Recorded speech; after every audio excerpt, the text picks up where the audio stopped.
Have you ever been on an aeroplane before? Of course, most of us have. And before we fly, the flight attendants, they say in the event of an unlikely emergency, oxygen masks will fall from above. Don't they say that? They say, put it on yourself before attending to others. Even if your own child is struggling for breath, why do you put the oxygen mask on yourself? So you can help them. If you don't breathe, you can't help them to breathe. But if you put it on them and then you die out of loss of breath, there goes your child as well. Isn't that correct? So brothers and sisters, you need to strengthen yourself. So in Islam, building yourself is the first thing. Number two, brothers and sisters, is called self-esteem. Self-esteem. Self-esteem is your opinion of yourself. What do you think of yourself?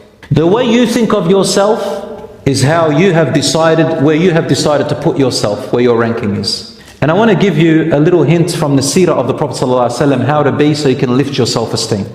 Every one of you has been chosen to be born into this world. Allah is the one who decided and chose you. And He honored you. Allah says, وَلَقَدْ كَرَّمْنَا بَنِي آدَمَ. We have honored the children of Adam. So you are already special and you are already important. But what you think of yourself makes the world of a difference. And here is a little advice. When you meet people, you put people on a certain pedestal, either up or you put them lower. This is natural. We look at people in different. The majority, the modern person today, bases the esteem of another person and their status on materialistic things. What car they drive, what job they have, what position in the job, how much money they have, whether they're popular or famous or not, whether they look good on the outside, whether they've got more views on social media and likes, all these things. The materialistic, superficial things the modern person looks at. And I'll give you one example. You all know in Big W, they had a terrible children's book. I don't know if you heard about it. A children's book which talks too much inappropriate adult material with pictures and everything. Recommended for children between 7 and 10, I think, or 10 years old. Wallahi, if you looked at it, you'll say, where is the khalas, the last hour is coming. Because of the amount of people that protested against it, they took it off the shelf.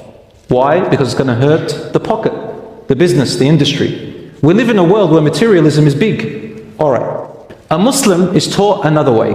Your self-esteem is not based on outside appearances or materialistic things. What is the answer? Rasul ﷺ said, أَن تُنزِلُ النَّاسَ مَنَازِلَهُم. To put everyone in their place, meaning consider them where they belong. And where does everyone belong? What am I? What are you? We are humans. That director of that company is a human. That boss of yours is a human. That husband and wife is a human. Your parents are human. Your children are human. Your friends who've got this or that is a human. The person who's driving that expensive car, has a lot of that money, is a human. At the end of the day, we're all humans. Number two, we have all been created by Allah for the same purpose. We are all in the same exam. If they've got one skill, you have another.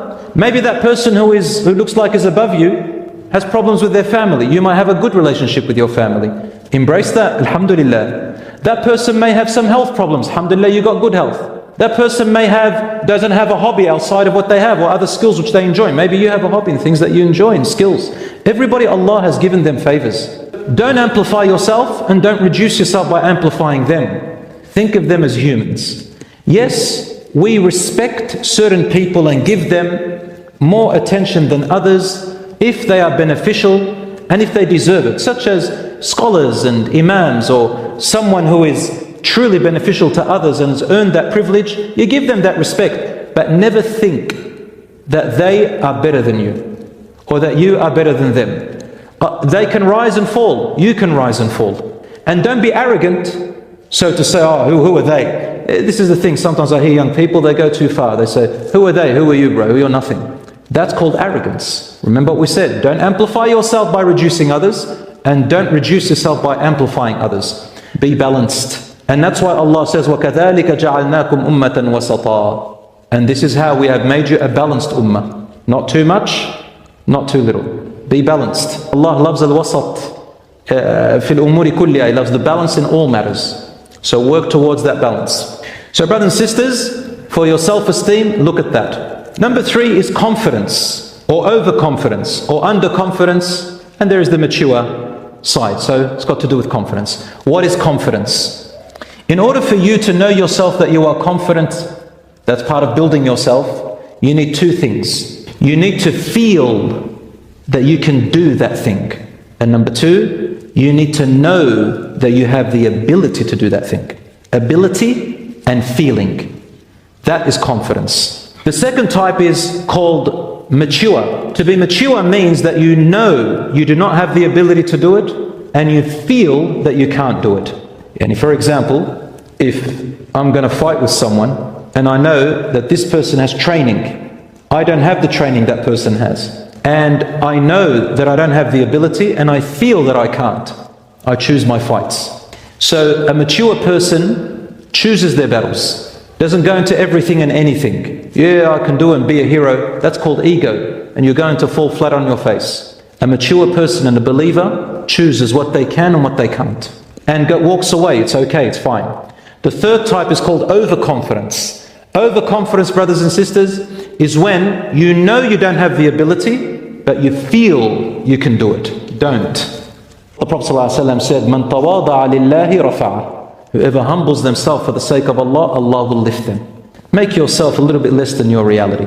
If you make yourself better than you look like you're more than what you really are, then you're going into areas of arrogance, kibr, and fakeness, and hypocrisy. And that is going to come back to haunt you. You're going to have low self-esteem after that because you'll fail. You know, when you see some young people, they see that others are looking at them, and then they tense their muscles and they want to fight and prove how strong they are. And let's say they haven't got training in fighting, but they feel overconfident. But they know they don't have the ability. So they're appearing more than what their reality is. Or to go into an area that you know is not within your ability. The Prophet ﷺ said, he said, ask Allah not to make you devalue yourself. They said, how do you devalue yourself, Ya Rasulullah? And he said, by entering into an endeavor or into a task that you know you cannot do. So know yourself and don't burden yourself with something you cannot do. Work within your capacity. Know yourself and know your strengths and weaknesses and stay humble.